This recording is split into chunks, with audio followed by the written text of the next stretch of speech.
My names are GASORE Serge. I have a foundation and which was started in 2012. When genocide happened, I was living with my grandmom on father's side. My grandmom, who I lived with, was killed during the church attack, killed some of my relatives and my grandmom, and killed everybody that was there.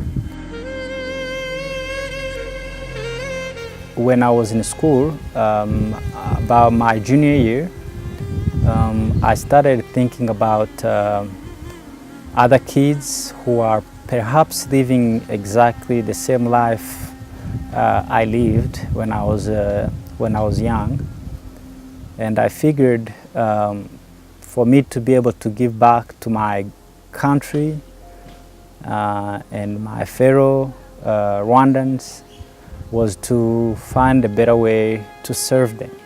I thought I would start a foundation with one mission, which is to protect children.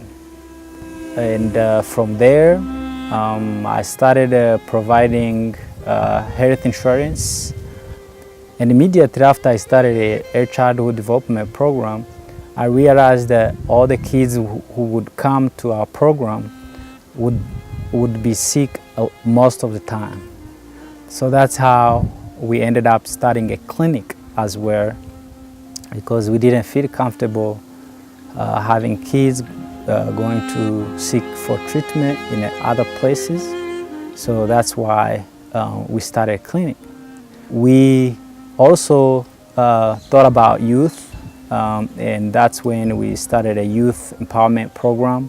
We tried to put young girls and boys in clubs. Those are entrepreneurship clubs, English clubs, where they do debates, and then they talk about things that matter, like saving and starting small businesses, bringing people to inspire them. Before too long, we realized that some of our early childhood development kids had grown up and needed a school to go to.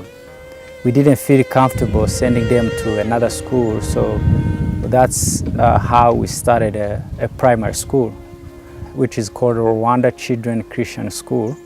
And of course, when you are doing things like that to protect children, you end up realizing that you need to transform their parents, because their parents sometimes have a different mindset, not because they are poor, but because their mindset is different. So we are also offering family transformation to our community. The total of people we serve per year could be around 1,000. If you think about children, their parents, people come through for medical treatment, daily or non-permanent employees who come here for like construction works, who come here for like cleaning, things like that. You can say we have over 10,000 people who are served by our program. One time I decided to write a book and get all those things out of my head in a way of helping myself. It's kind of like a counseling to myself, because I empty everything, whether it's bad or good, and I put it on a paper, so I feel relieved. So that's one reason I wrote a book.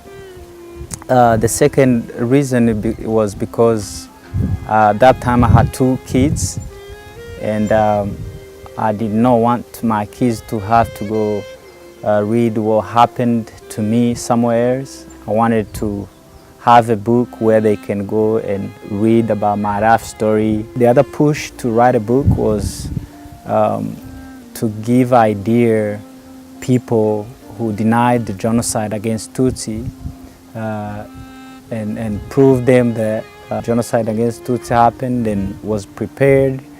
And this is what happened to Tutsis who are being hunted. And also, how did I survive?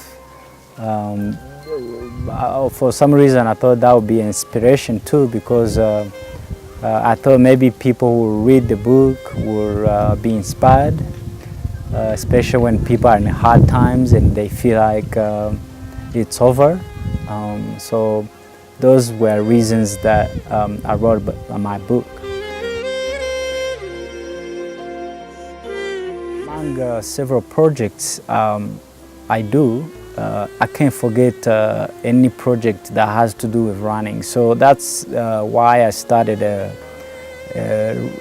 race called 20 km do Bugesera. That's basically 20 km Bugesera race, running race. I started it very small because it was just like I wanted to do something similar to what I used to do. Not because it's part of the foundation, but it's something that makes me feel I'm contributing to my country.